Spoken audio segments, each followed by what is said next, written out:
Assalamualaikum warahmatullahi wabarakatuh. Perkenalkan, saya Rani Ramawati dari kelompok 4. Di sini saya akan menjelaskan tentang dalil muttafaq alaih, dalil mukhtalaf fih, dalil nakli, dan dalil akli.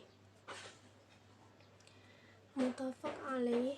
Dalil muttafaq alaih adalah sumber hukum dalam Islam yang disepakati keabsahannya oleh seluruh ulama ahlu sunnah wal jamaah untuk dijadikan sebagai dalil. Dalil-dalil yang muttafaq alaih tersebut adalah Al-Quran, As-Sunnah, Al-Ijma', dan Al-Qiyas. Dalil mukhtalaf fih adalah sumber hukum dalam Islam yang diperselisihkan keabsahannya oleh para ulama untuk dijadikan sebagai dalil syara' seperti syar'un man qablana, madhabu asy-syhabi, al-istis, al-qawaidu al-kulliyah, qaidah al-istishhabu, qaidah ad-daruri, al-masoli, al-mursalah, al-istilah, al-takdir, dan al-urf. Selanjutnya ada mukhtalaf fih. Sumber hukum mukhtalaf adalah sebuah bentuk dari sumber hukum Islam yang dimana di dalamnya terdapat berbagai macam perselisihan yang berasal dari seluruh umat muslim yang berada pada seluruh dunia. Kemudian dari hal itu beberapa macam bentuk sumber hukum mukhtalaf sendiri adalah seperti istihan, maslahah mursalah, urf, syar'un man qablanan, istishab, sadud zariyah, madhab sahabi. Yang selanjutnya ada dalil nakli. Dalil nakli adalah dalil-dalil yang bersumber langsung dari wahyu Allah Subhanahu wa Ta'ala berupa Al-Quran dan hadis Nabi atau As-Sunnah. Dalil nakli iman kepada Allah Subhanahu wa Ta'ala dalam Al-Quran surah Al-A'raf ayat 54 yang artinya sesungguhnya Rabbmu ialah Allah yang telah menciptakan langit dan bumi dalam 6 masa lalu dia bersemayam di atas arsy. Dia menutupkan malam kepada siang yang mengikutnya dengan cepat, dan diciptakannya pula matahari, bulan, dan bintang-bintang masing-masing tunduk pada perintahnya. Ingatlah, menciptakan dan memerintah hanyalah hak Allah, maha penuh berkah Allah, Rabb semesta alam. Contoh dalil nakli. Berikut contoh-contoh dalil nakli yang terdapat di dalam Al-Quran. 1. Dalil perintah puasa di dalam surah Al-Baqarah ayat 183 yang artinya, hai orang-orang yang beriman, diwajibkan atas kamu berpuasa sebagaimana diwajibkan atas orang-orang sebelum kamu agar kamu bertakwa. Yang kedua, dalil perintah puasa dalam hadis.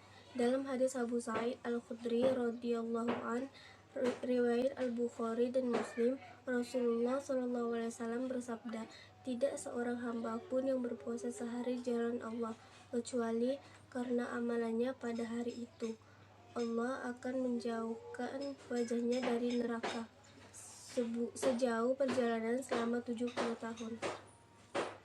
Selanjutnya ada materi dalil akli. Dalil akli merupakan dalil yang diperoleh dari bukti ilmu, pengetahuan, dan argumentasi ulama, orang-orang yang memiliki kemampuan pengetahuan tentang hal tersebut. Argumen yang dihasilkan oleh para pemikir Islam atau disebut sebagai ijtihad ulama. Pemikiran para ulama ini bisa benar, bisa salah. Dalil akli iman kepada Allah Subhanahu wa Ta'ala.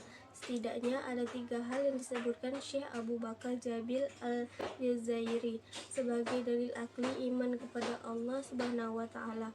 Pertama, menjadi bukti dan memberi kesaksian tentang adanya wujud Sang Pencipta Allah Subhanahu wa Ta'ala, karena tidak ada seorang pun di alam raya ini yang mengklaim telah menciptakan alam raya ini beserta isinya selain dari Allah Subhanahu wa Ta'ala. Tulis Syekh Abu Bakar. Yang terakhir, contoh dalil akli. Dalil akli mengenai iman kepada Allah Subhanahu wa Ta'ala ada 3 hal yang telah disebutkan Syekh Abu Bakar Jabil Al-Jazairi sebagai dalil akli iman kepada Allah Subhanahu wa Ta'ala. Di antaranya adalah sebagai berikut. 1. Adanya alam semesta dengan aneka makhluk hidup yang menjadi sebuah bukti bahwa dan juga memberi kesaksian tentang adanya suatu wujud Sang Pencipta, yakni Allah Subhanahu wa Ta'ala. Tidak ada seorang pun di dalam raya ini yang mengklaim telah menciptakan alam raya beserta isinya selain dari Allah Subhanahu wa Ta'ala. tulis Syekh Abu Bakar. Yang kedua ada firman Allah Subhanahu wa Ta'ala dalam Al-Quran yang selalu dibaca dan dihayati oleh umat Islam.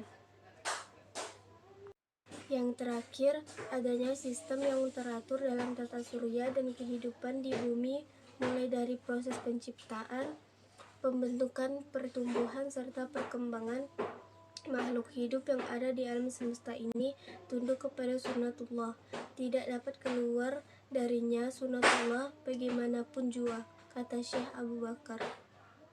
Sekian dari saya, kurang dan lebihnya saya mohon maaf. Assalamualaikum warahmatullahi wabarakatuh.